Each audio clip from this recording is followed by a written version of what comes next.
ভাই, বাড়ি থেকে মা ফোন দিয়েছে। হ্যালো।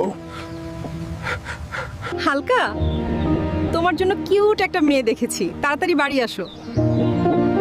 স্যার, আমার 1 মাস ছুটি লাগবে, আমার বিয়ে ঠিক হয়েছে। তোমার জন্য 1 মাস কেন 2 মাস ছুটি, যা ভালোভাবে হানিমুন করে আসিস। Thank you sir. দেখছো বুলেটের অবস্থা, কিন্তু আর্মি অফিসারের খুশির থেকে বেশি। মা, আমার আর্মি অফিসার ছেলে এসে গেছে, আর তাড়াতাড়ি ঘোড়াই করে বউ নিয়ে আসবে। হই হই আনন্দ, বর এসেছে। হালকা, হেডকোয়ার্টার থেকে ফোন এসছে। হ্যালো। হালকা ভাই, আমাদের এখানে জঙ্গি হামলা হয়েছে, তাড়াতাড়ি আসো। হালকা, এখন যাস না, বিয়েটা শেষ করে তারপর যা। না মা, মাতৃভূমির এখন আমাকে প্রয়োজন। আমার কাছে আগে দেশ, পরে অন্য কিছু। বন্ধুরা, তোমরাও যদি নিজের দেশকে ভালোবাসো তাহলে জলদি লাইক, কমেন্ট, সাবস্ক্রাইব করে দাও।